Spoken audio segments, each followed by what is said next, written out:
एक मर्तबा एक आदमी दीवार के साये में सो रहा था, दीवार के साये में सो रहा था। एक आदमी आया, उसका हाथ पकड़ा, घसीट के हटाया, जैसे ही हटाया दीवार गिर गई।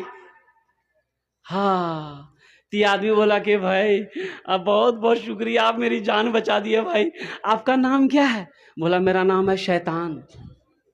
बोला अरे शैतान और नेक अमल, आपने मेरी जान कैसे बचाई? शैतान तो जान नहीं बचाता, शैतान तो मारता परेशान करता है, आपने मेरी जान कैसे बचाई? तो शैतान बोला कि मैंने उलमा से सुना है, जो दीवार के साए में दबकर, दीवार के साए में दबकर मर जाए वो शहीदी मौत मरता है। इसलिए हम नहीं चाहते हैं कि तुम शहीदी मौत मरो, आम मौत मरो।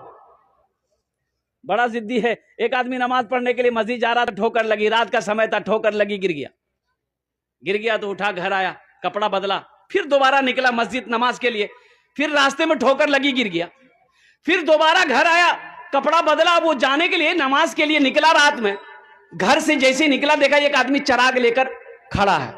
अच्छा, चराग जाना ना अपना रहा, अरे बोलो ना, चराग लेकर खड़ा है।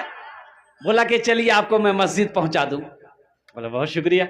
वो रोशनी दिखाते हुए गया, वो आदमी मस्जिद के अंदर में दाखिल हो गया, नमाज पढ़ा, नमाज पढ़ के जब निकला तो देखा कि ये चराग लेके खड़ा है मस्जिद के गेट में। फिर रोशनी दिखाते हुए घर तक पहुंचाया, तो ये आदमी बड़ा मशकूर हुआ, उसका शुक्रगुजार हुआ। बोला कि भाई हम तो आपको पहचानते नहीं हैं, आप कौन हैं? आपने मेरी खिदमत करी, आपने चराग की रोशनी में मस्जिद तक पहुंचाया, मस्जिद से घर तक पहुंचाया। आपका नाम क्या है? बोला मेरा नाम शैतान है। बोला अरे बाबू, शैतान तो नमाज से रोकता है, तुमने मस्जिद तक पहुंचाया, आखिर वजह? तो शैतान बोला कि जब तुम पहली मर्तबा घर से मस्जिद की तरफ निकले थे, गिर गए थे, उस गिरने की वजह से अल्लाह ने तेरे गुनाहों को माफ कर दिया। सुभान अल्लाह, बोलो तो माशाअल्लाह। फिर दोबारा घर आए, कपड़ा पहने, फिर दोबारा जब गिरे, ठोकर लगी, गिरे, उस गिरने की वजह से अल्लाह ने तेरे खानदान के सारे गुनाहों को माफ कर दिया। अब तीसरी मर्तबा तुम मस्जिद की तरफ चले थे, हमको ये डर था कहीं इस बार तुम गिर गए तो अल्लाह तेरे मोहल्ले वालों के गुनाहों को माफ ना कर दे, इसलिए हम नहीं चाहते थे कि मोहल्ले वाले का गुनाह माफ हो, तुम नमाज पढ़ लो।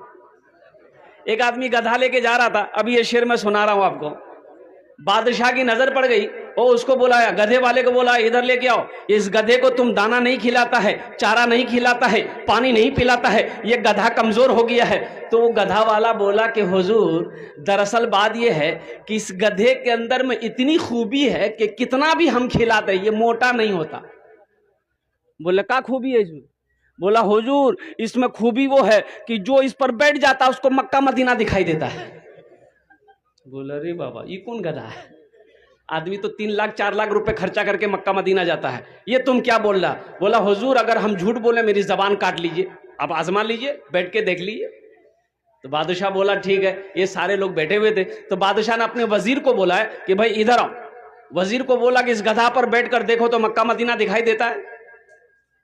तो जब वजीर चढ़ने लगा तो ये गधे वाले ने रोक दिया, बोला कि नहीं ठहरिए ठहरिए ठहरिए, इस गधे पर बैठने के बाद मक्का मदीना उसी को दिखाई देगा जो झूठा ना हो, बेईमान ना हो, गद्दार ना हो, चोर ना हो।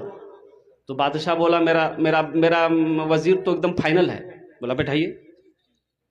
वजीर बैठा, दाएं देखा, बाएं देखा, आगे देखा, पीछे देखा, ऊपर देखा, नीचे देखा। बादशाह पूछ रहा क्या देख रहा है?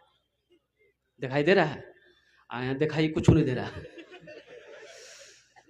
तो वजीर सोचा कि अगर हम बोल देते हैं कि हम कुछ नहीं देख रहे हैं तो बादशाह बोलेगा बहुत बड़का चोर है, इसका मतलब ये। बोला हुजूर आप मत पूछिए हम क्या देख रहे हैं। बोला नहीं पूछेंगे तो बताएगा नहीं, पता कैसे चलेगा? बोलना तो होगा कि की देखो तुम ही, बोलो तो सही। बोला हुजूर आमी बोलते पारबो ना, आमी की देखची ना, ना बोलते हो बे की देखो तुम ही, बोलो तो सही। आखिर वजीर बोला कि सोचा कि भाई कुछ ना कुछ तो बोलना ही बोलेगा। बोला कि हुजूर ये देखिए ये मदीना चमक रहा, ये मक्का चमक रहा। बोला जल्दी उतरो हमको भी देखना है। बादशाह बैठा, वो भी दाएं देखा, बाएं देखा, आगे देखा, पीछे देखा, ऊपर देखा, नीचे देखा, वहां तो कुछ नहीं यार। तो अब वजीर पूछ रहा हुजूर की देख छेन? बोला तुम चुपचापे रहो। अब बादशाह सोच रहा है कि वजीर देख लिया, अगर अगर हम बोलेंगे हमको कुछ नहीं दिखाई दे रहा, तो ये सारी पब्लिक कहेगी कि इसका मतलब चोर बादशाह ही है, ये वजीर अच्छा है। अब वजीर पूछ रहा है कि हुजूर की देखते बोलूं तो सही।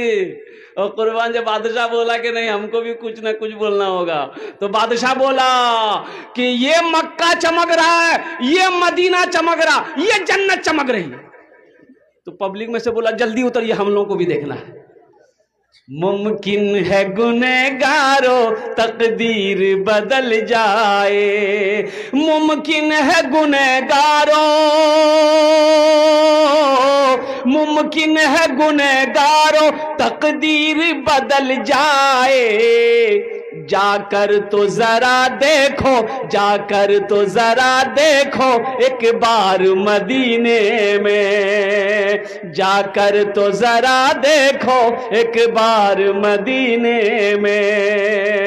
रहते हैं दो आलम के सरकार मदीने में। मौजूद सामीन किराम, ये मदरसे का जलसा है। अल्लाह के रसूल जनाब मोहम्मद रसूलुल्लाह सल्लल्लाहु अलैहि वसल्लम ने मस्जिद नबवी की जब बुनियाद रखी गई तो मस्जिद नबवी के कोने पे एक मदरसा खोला गया, जिस मदरसे का नाम था मदरसा असहाबे सुफ़ा। मदरसा सुफ़ा के नाम से वो मदरसा कायम किया गया, खोला गया। और कुर्बान जाओ, उस मदरसे में पढ़ने वाले कौन थे, पढ़ाने वाले कौन थे? आज तो आलम यह है, मदरसा को देखकर कुछ लोग जलते हैं, कुछ लोग मदरसे वालों को, मदरसे को देखकर हकीर नजरों से देखते हैं, कुछ लोग मदरसों को पसंद नहीं करते हैं। हम ये कहते हैं कि अगर मदरसा बंद हो जाए, आलिम ना बने, मौलवी ना बने, हाफिज ना बने, कारी ना बने, इमाम ना बने, तो आप जी पाओगे? बोलो भाई, अरे बोलो ना भाई, जी पाओगे? मर गए तो जनाजा कौन पढ़ाएगा? मास्टर साहब, वकील साहब, वकील साहब पढ़ाएगा जनाजा, जनाजा मौलवी पढ़ाएगा। और मैं तो कहता हूं कि पैदाइश से लेकर मौत तक, कब्र से लेकर हशर के मैदान तक, जन्नत में भी मौलवी की जरूरत पड़ेगी, जन्नत में भी। कहां पर? अरे बोलो ना, कहा है जन्नत में पड़ेगी जरूरत? यहाँ तो आलम यह है कि मौलवी को देख के, चाय की दुकान में बैठ के चाय पी रहा, अब मौलवी साहब मोटरसाइकिल लेके गया तो देखते हैं ये मौलवी कितना उड़ रहा है। मौलवी, एक जगह मदरसा कायम हुआ नेपाल में, तो 4-5 आदमी जो है क्या कहते हैं कि बैठा, बोला कि भाई 5 टीचर हैं, 5 मौलवी साहब हैं, 5 आदमी खाने की जिम्मेदारी ले लो। 4 लोग तैयार हो गए। अब एक मास्टर साहब से उनसे बोला गया कि एक मौलवी साहब का खाना आप ले लो। वो बोला कि नहीं, मेरी मम्मी है, मेरी अम्मी घर की मालकिन है, उनसे पूछना पड़ेगा। बोला पूछ लो, जा घर से पास में, घर से पूछ के आ जाओ। वो घर गया, माँ से बोला कि अम्मी जान मीटिंग हुई, मीटिंग में ये पास हुआ कि एक मौलवी साहब का खाना मेरे घर से जाएगा। तो उसकी माँ बोली कि खबरदार मौलवी का नाम मत लेना। चुप हो गया। बड़ी बखील औरत थी, कंजूस औरत थी। लौट के चले आया, बोला नहीं मेरी माँ मना कर दी, हम मौलवी साहब को खाना नहीं खिला पाए। कुछ दिनों के बाद वही बुढ़िया जो मना की थी ना, उसका पोता एक थाल में खीर भेजी मदरसा में। अच्छा अपनारा बुझते पारें ना, आमी बोलছি तो बुझते पारছেন ना? हाँ, तो अपनारा तो भालो शिक्षित लोग बসে আছেন माशाल्लाह अल्हम्दुलिल्लाह।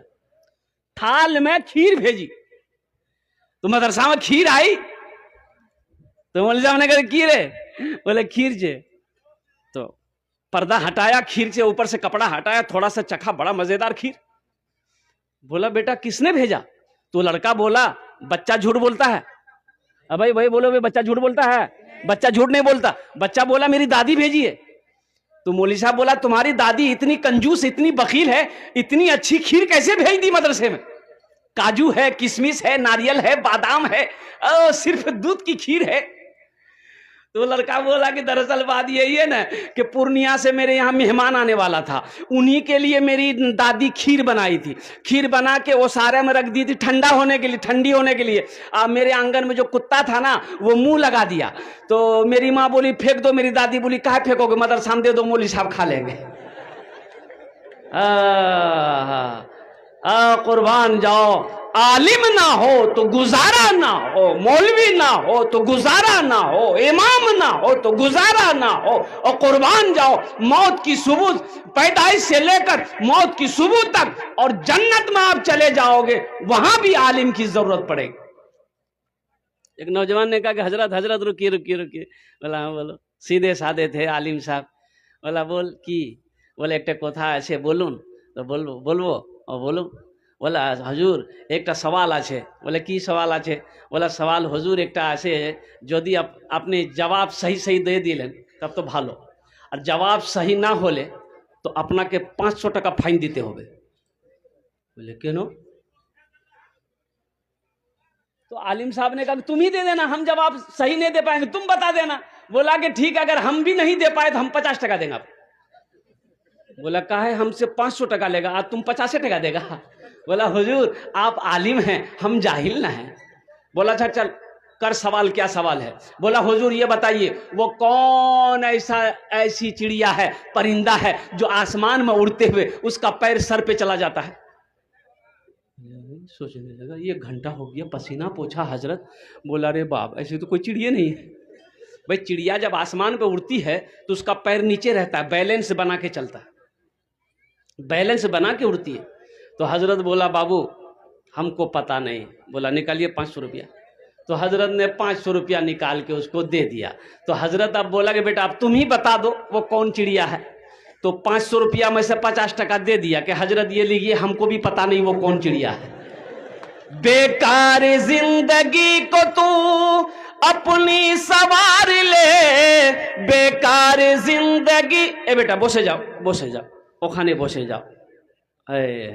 अजय एक वादा करो, जब तक मेरा बयान होगा कोई जाना आना नहीं करेगा ना? अरे कोई जाएगा? है लगले ठंडा का टाइम है। एक जगह तकरीर कहते एक नौजवान खड़ा हुआ, मैंने कहा क्या हुआ? बोला है। बोले बैठो। बैठ गया। 10 मिनट के बाद फिर खड़ा हुआ। तो मैंने कहा क्या हुआ? बोला मौलवी साहब मुँह बहुत जोर से लग गया। बस वो बैठ गया। कुछ देर के बाद मेरी तकरीर खत्म हो गई, देखिए बैठा हुआ था, तो हमें इशारा किए कि बेटा जा। बोला नहीं जाएंगे। हम बोले काहे नहीं जाएगा? बोले क्या करने जाएंगे, जो करने जा रहे थे वो यहीं होगी, अब जाने की जरूरत नहीं है। बेकार जिंदगी को तू अपनी सवार ले, बेकार जिंदगी को तू अपनी सवार ले, तौबा का दर खुला है खुदा को पुकार ले, तौबा का दर खुला है खुदा को पुकार ले, खुदा को पुकार ले। आलिम का बड़ा मकाम है, एक हाफिज कुरान 10 आदमी को जन्नत में लेकर जाएगा। कितने को लेकर जाएगा? 10 आदमी को, वो भी जहन्नम, जो जहन्नम में चला गया है अल्लाह की तरफ से इजाजत होगा और इजाजत होगी इंशाअल्लाह, और वो हाफिज कुरान 10 आदमी को जन्नत में लेकर जाएगा। यही तो मदरसे में सिखाया जाता है मेरे भाइयों, मेरे दोस्तों, मेरे बुजुर्गों। देखो ये मौलाना वली रहमतुल्लाह अलैह खान का मुंगेर, अल्लाह उनके दर्जात को बुलंद फरमाए, आमीन बोले तो अल्हम्दुलिल्लाह। आपने फरमाया उड़ीसा की सरजमीन में कि उड़ीसा के गयूर मुसलमानों, हर घर में कम से कम एक हाफिज कुरान होना चाहिए। हर घर में कम से कम एक हाफिज कुरान। अरे भाई बोलो भाई। लेकिन लोग बनाना नहीं चाहते ना, लोग तो मदरसा में अपने बच्चे को पढ़ाना ही नहीं चाहते। बोला ना ना ना, देखा मौली जाएगा बच्चा को, देखा मदरसे का कुर्ता पैजामा पहना, टोपी पहना, उसको बुलाएगा, बोले इधर की नाम रे? बोला हमारा नाम जा बुधवा। कहाँ पढ़ेगा? बोलो मदरसा में। बोलो मौलवी बनोगे, चंदा करोगे, खाओ। पढ़ाना नहीं चाहता। और अफसोस का मकाम तो यह है, अल्लाहु अकबर कबीरा। एक बेटा फॉरवर्ड है, एक बेटा पैदा हुआ एक आदमी का, बड़ा फॉरवर्ड बच्चा, 3-4 साल का बच्चा हुआ ना, ओहो मोबाइल में जैसे जैसे देखता था वैसे वैसे नाचता था। मोबाइल में जैसे नाचता था ना, ये भी नाचता था। वहां कमर हिला रहा, ये भी कमर हिला रहा। इसकी मां बड़ी खुश